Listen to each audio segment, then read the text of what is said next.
নমস্কার, আমি আশালতা। আজকে আমি আপনাদের কচু আলু দিয়ে রুই মাছের ঝোল করব। তো এখানে আমি কচুটা সিদ্ধ করে নিয়েছি আর আলুটা এমনি কেটে নিয়েছি। আর এবারে রুই মাছটা আমি একটু নুন আর হলুদ মিশিয়ে নেব।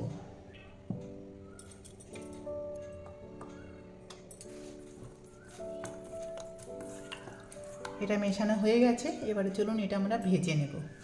এবার কড়াই গরম করে এখানে দিয়ে দিচ্ছি সর্ষের তেল। তেলের মধ্যে দিয়ে দিচ্ছি একটু নুন আর দিয়ে দেবো একটু হলুদ। এটা দিলে কি হবে, মাছটা আর ছিটকাবে না।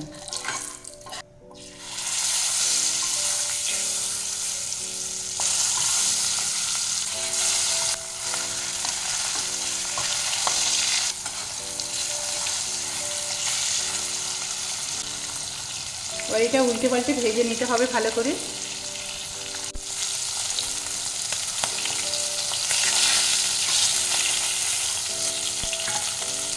মাছগুলো এইভাবে ভাজা করে নিতে হবে। আমার ভাজা হয়ে গেছে, বেশি কড়া করে ভাজবো না।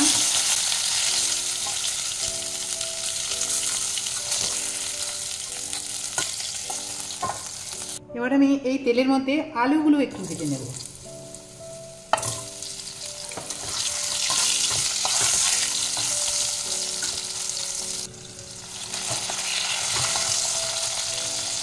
আলুর মধ্যে একটু দিয়ে দিচ্ছি নুন, একটু হলুদ দিলাম।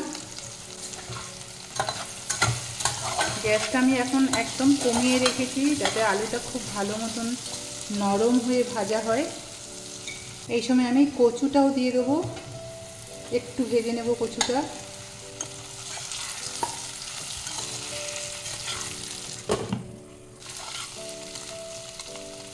এটা ভাজা হয়ে গেছে, এবারে কচু আলুটাও তুলে নেব।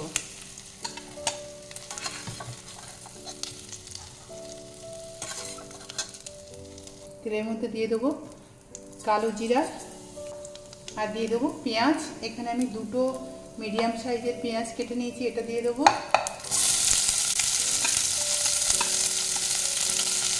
কাঁচা লঙ্কাটাও দিয়ে দিচ্ছি।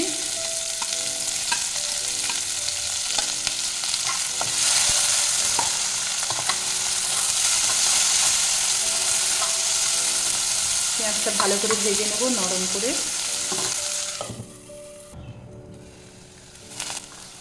এবার আমি দিয়ে দিচ্ছি হলুদ পাউডার, ধনে পাউডার, জিরা পাউডার, কাশ্মীরি চিলি পাউডার আর দিয়ে দেবো আদা বাটা।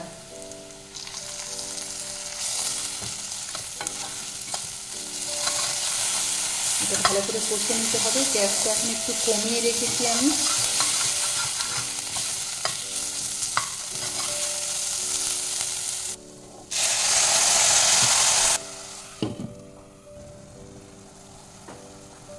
এবার আমি এখানে দিয়ে দিচ্ছি একটা ছোট টমেটো দিয়ে দিলাম।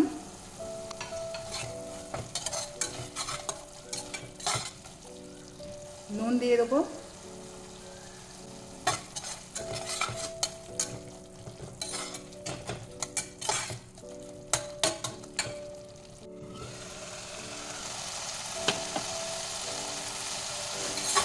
টমেটোগুলো ঘেটে গেছে, নরম হয়ে গেছে। এবার আমি দিয়ে দেবো জল। তেলও ছেড়ে দিয়েছে মশলা দিয়ে। এবার আমি এখানে হালকা গরম জল দিচ্ছি।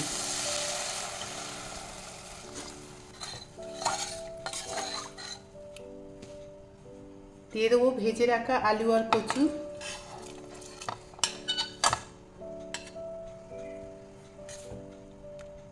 ভেজে রাখা মাছটাও দিয়ে দিচ্ছি।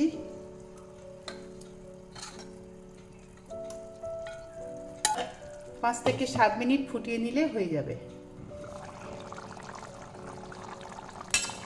এবার এটা হয়ে গেছে, এবার নামানোর আগে কটা কাঁচা লঙ্কা দিয়ে দেবো। আলু কচু তো এমনিতে সিদ্ধ ছিল, আর 5-6 মিনিট আমি এটা ফুটিয়ে নিয়েছি। এটা হয়ে গেছে একদম। কচু আলুগুলো খুব সুন্দর সিদ্ধ হয়েছে।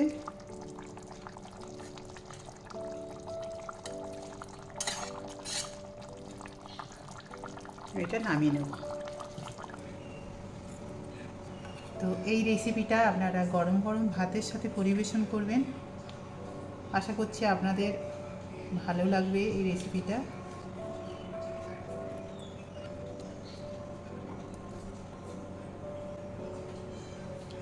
কেমন লেগেছে রেসিপিটা অবশ্যই আপনারা কমেন্ট করে জানাবেন। আমার এই রেসিপিটা যদি আপনাদের ভালো লাগে তাহলে লাইক করবেন, শেয়ার করবেন, সাবস্ক্রাইব করবেন আর আমার বেল আইকনে ক্লিক করবেন, তাহলে নতুন নতুন ভিডিওর সাথে আপনারা আপডেট থাকতে পারবেন।